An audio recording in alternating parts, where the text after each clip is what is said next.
Bonjour tout le monde, je tiens à commencer ce podcast par un message. Tout d'abord un grand merci à tous ceux qui me suivent, tous ceux qui me soutiennent, tous ceux qui prennent le temps de m'écrire des retours extrêmement bienveillants, tous ceux qui me font confiance en prenant rendez-vous, tous ceux qui me font des retours extrêmement profonds, extrêmement forts suite à- à des accompagnements que j'ai pu leur donner. Vos messages vraiment sont une vraie source de motivation et d'inspiration pour moi. Donc vraiment, merci du fond du cœur. Cela étant, je ressens quand même le besoin de clarifier quelque chose. Il m'arrive parfois de recevoir des commentaires ou des messages.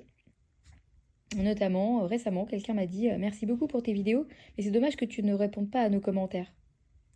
Ou alors, certaines personnes m'écrivent des mails et on me demande de répondre à leurs questions sur leur lien.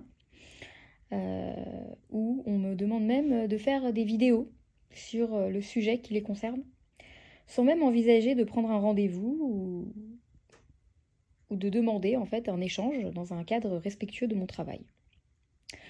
Alors je tiens à rappeler que les vidéos que je vous propose sont le fruit de nombreuses heures de réflexion, de préparation, de recherche et de montage.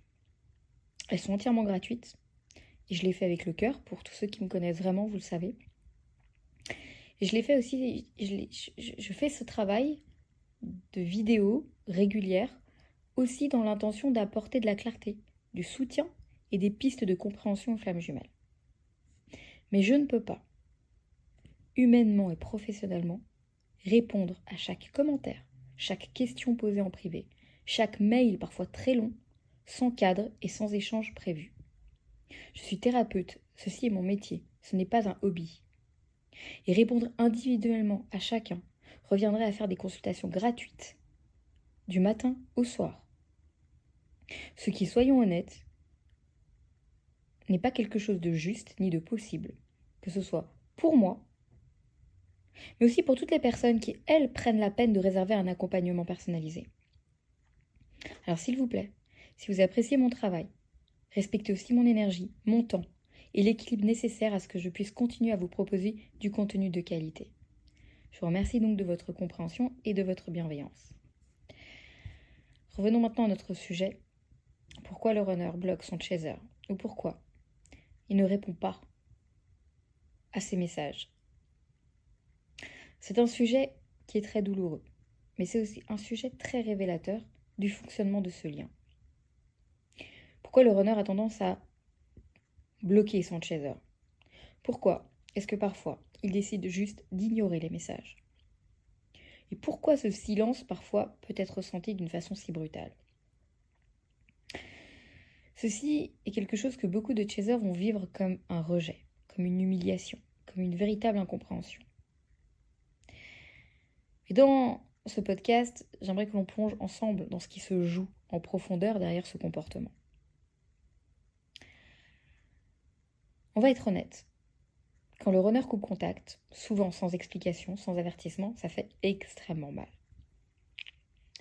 On peut passer parfois d'un message tendre, ou même d'un silence qui d'apparence semble normal, tout d'un coup à un mur de silence, voire un blocage, sur WhatsApp, sur les réseaux sociaux, ou même dans la vie réelle, quelqu'un qui vous ghoste littéralement. Qu'est-ce qui se passe du côté du chaser? Le mental a tendance à exploser. Qu'est-ce que j'ai fait? Qu'est-ce qui ne va pas chez moi? Pourquoi est-ce qu'il me rejette alors que je l'aime autant? Il faut comprendre du côté du chaser que ce blocage de la part du runner n'est pas une réponse à ce que vous avez fait. C'est une réponse à ce qui se réveille en lui. Pour revenir sur le mécanisme du runner, le runner, le runner est généralement une personne qui a refoulé énormément d'émotions dans sa vie. Ce genre de personne a appris à survivre en contrôlant, en se protégeant et en ne s'attachant pas trop. En gros, c'est quelqu'un qui ne veut jamais véritablement s'exposer. Et là, on a un chaser qui débarque, comme un tsunami émotionnel. Le chaser n'a rien demandé, il est juste lui-même. Mais sa présence vient réveiller des peurs que le runner a réussi à cacher toute sa vie. La peur d'aimer profondément, la peur d'être vu tel qu'il est, la peur de perdre le contrôle, la peur de souffrir tout simplement. Alors qu'est-ce qu'il va faire? Tout naturellement, il va fuir. Il va couper, il va bloquer. Non pas parce qu'il ne ressent rien, mais justement parce qu'il ressent beaucoup trop. Ce silence, d'un point de vue du runner, c'est un mécanisme de survie. Il faut savoir que beaucoup de runners ne sont même pas conscients qu'ils fuient à cause du lien. Ils vont justifier cela tout simplement parce qu'ils sont débordés, parce qu'ils ne sont pas prêts, ou pire, ils ne vont juste rien dire du tout. Et ce silence, c'est parfois la seule manière qu'ils connaissent pour gérer ce lien. Car face au chaser, il se sent nu, vulnérable et impuissant. Alors qu'est-ce que tout naturellement il va faire? Il va mettre une distance. Il va ériger un mur. Le chaser de son côté, il va vivre cela comme un abandon. Le runner, lui, il croit qu'il arrive à se protéger. C'est véritablement un mécanisme de survie. Et parfois, je dirais même souvent, c'est un mécanisme totalement inconscient. Hormis le blocage, on va avoir des runners qui ne vont pas répondre au message. Le chaser écrit, le chaser essaye d'être doux, gentil, compréhensif. Le chaser exprime qu'il est là, qu'il est présent, qu'il comprend, qu'il ne demande rien. Mais en face, on a un runner qui ne répond pas. Et ce silence, il est particulièrement violent. Pourquoi? Parce que les messages du chaser, même les plus doux, vont être pour lui, pour nos runners, des déclencheurs émotionnels. Ils vont venir lui rappeler le lien. Ils vont venir lui rappeler ce miroir, cette intensité qu'il cherche à fuir impérativement. Et là, il va se dire, si je réponds, je vais devoir ressentir. Si je ressens, je vais risquer de perdre le contrôle. Si je perds le contrôle, je vais souffrir. Donc, je préfère ne pas rentrer là-dedans et je préfère tout simplement ne pas répondre. Du côté du chaser, c'est totalement illogique de réfléchir comme ça et de penser comme ça. Mais du côté du runner, c'est un réflexe de survie. Alors, qu'est-ce que le chaser peut faire dans ces moments-là? Est-ce qu'il doit continuer à écrire? Est-ce qu'il doit supplier? Est-ce qu'il doit confronter son runner? Non. Ce que le chaser doit arriver à faire dans ces moments-là, c'est de revenir à lui-même. Pas comme un plan B, non. Pas comme une punition non plus.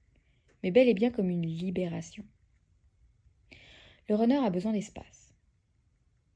Le chaser, dans ces moments-là, il doit comprendre que lui a donc besoin de retrouver son axe. Si on a un runner qui agit de cette façon, cela signifie quelque chose de bien particulier du côté du chaser. Le chaser a absolument besoin de revenir à sa lumière, revenir à son corps, revenir à sa connexion avec lui-même. Le silence du runner a pour but de pousser le chaser à se retrouver entièrement, à ne plus dépendre de l'autre pour se sentir en sécurité. Alors, est-ce quelque chose d'injuste? Bah oui, ça peut sembler l'être effectivement. Mais néanmoins, ça reste quelque chose de nécessaire pour que le lien puisse évoluer. Il est possible également qu'il y ait des moments où tout d'un coup, oh, petit runner refait surface. Il revient. Toc toc, c'est moi. Comme si de rien n'était. Juste un « Salut, ça va ?» après 3 mois, 6 mois, 1 an, 2 ans, 3 ans. Tout d'un coup, on a un runner qui refait surface. Ça peut être un petit message, ça peut être un like, de façon inopinée sur les réseaux. Bref, un petit signe du runner. Comment ça se fait? Tout simplement parce que le lien n'est jamais parti. Mais il fallait que le runner puisse digérer, qu'il puisse arriver à se transformer, qu'il puisse passer des étapes. Et parfois, les runners doivent toucher le fond pour comprendre véritablement ce que représente leur chaser. Mais attention, le retour du runner n'est pas forcément une preuve qu'il est prêt. Non, c'est souvent un test. Un test pour le chaser. Es-tu toujours aussi dépendant ou dépendante? As-tu réussi de ton côté à évoluer, à grandir? Est-ce que tu ressens toujours la même chose face aux réactions du runner? Donc, concrètement, le blocage du runner, sachez que ce n'est absolument pas une fin. C'est souvent le début d'une phase de guérison. Autant de son côté à lui que du côté du chaser.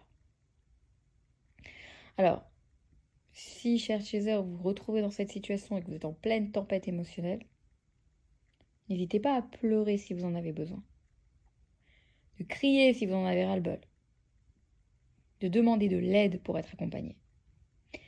Mais n'oubliez jamais que ce lien vient vous apprendre à vous aimer, à vous choisir et à vous retrouver avant tout. N'oubliez pas que le runner aussi a son propre chemin. Et durant son processus, il ne vous oublie pas. Il apprend juste, lui aussi, à s'aimer, à sa manière, et à gérer ses propres blessures. Merci pour votre écoute, pour votre confiance, et je vous dis à bientôt.